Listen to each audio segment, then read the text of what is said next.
In a world already teetering on the brink, France has just made a move that could push it over the edge. The nation has unexpectedly thrust itself into the heart of one of the most dangerous geopolitical crises in years.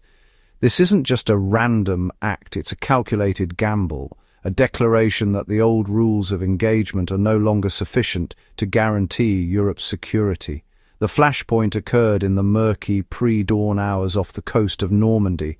According to Le Monde and Reuters, elite French special forces rappelled from helicopters onto a Russian Shadow Fleet oil tanker. This ghost armada of aging vessels with obscured ownership is Russia's primary tool for circumventing Western sanctions.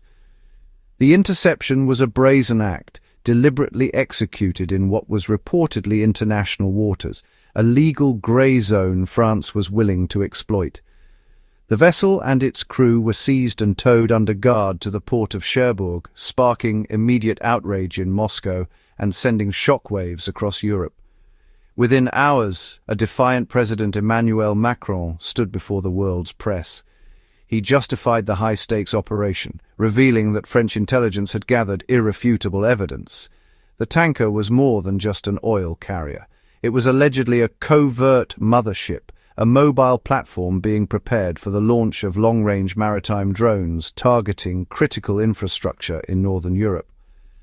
Macron framed the seizure not as an attack on commerce, but as a necessary defense against Russia's escalating hybrid warfare, where civilian assets are weaponized. In a stark warning, he declared that France would not hesitate to continue such preemptive actions to protect European sovereignty.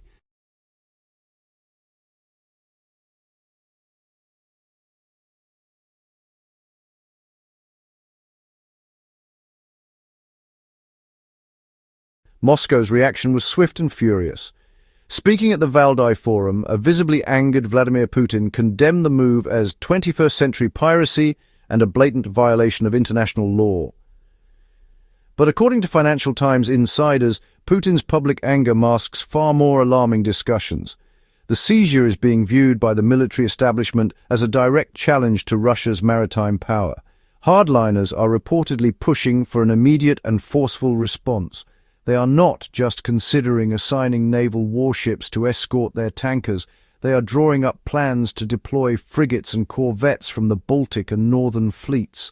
This would create an armed Russian presence along Europe's Atlantic coast, drastically increasing the risk of a direct clash with NATO forces.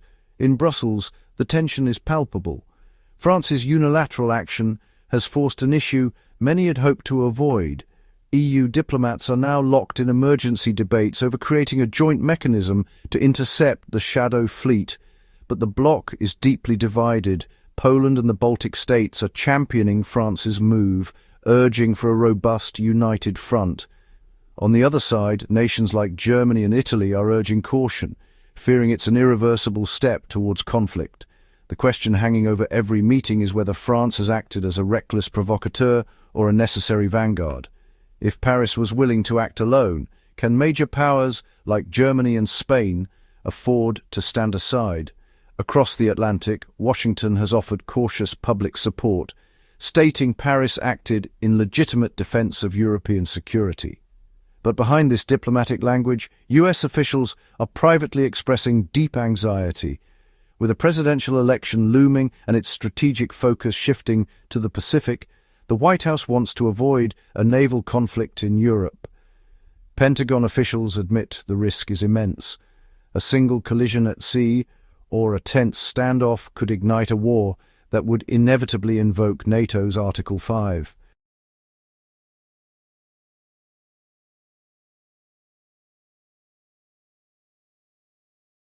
The most chilling reports, however, suggest the Kremlin is considering a response that goes far beyond escorts, establishing permanent naval patrols in the North Atlantic.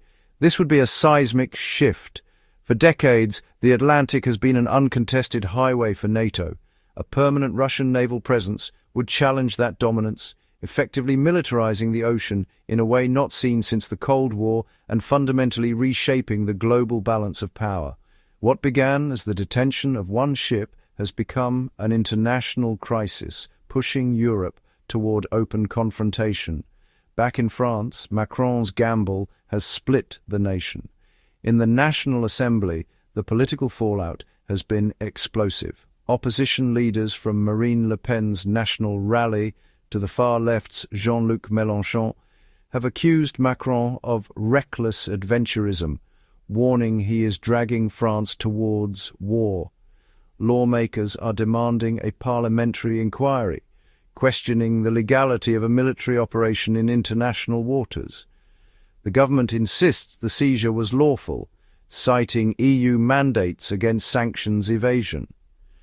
But even within Macron's own party, there are whispers of doubt about whether France should act as Europe's self-appointed maritime enforcer. The shockwaves are reverberating globally. In Russia, state media like RT and Sputnik portray the event as proof of Western hypocrisy. On nationalist telegram channels, the rhetoric is more heated, with officials warning that next time the French might face missiles instead of sailors. China has cautiously sided with Russia, decrying Western double standards on maritime law, a principle vital to its own claims in the South China Sea. Iran warned that France had opened Pandora's box, setting a dangerous precedent. But the most dangerous fractures are within NATO itself. The Times reports that Turkey and Hungary have condemned France's actions, arguing they needlessly provoke Russia and jeopardize alliance unity. Ankara has even hinted that if NATO is dragged into a conflict it did not approve, Turkey may step back from collective involvement. Security analysts are now gaming out the terrifying possibilities. Experts at Carnegie Europe warn that if Russia begins escorting its tankers with warships, the West will face a terrible choice: confrontation or retreat. Retreat means allowing Russia's shadow fleet to operate with impunity, making a mockery of sanctions. But confrontation means a constant game of chicken at sea, where a single error could lead to war. Either path brings its own form of disaster. What began with a single raid now threatens to unravel the entire global security architecture. France's bold move has exposed the fragile balance of the post-Cold War order. Europe stands on the edge of a confrontation where one miscalculation, one spark in the cold waters of the Atlantic, could set the world on fire.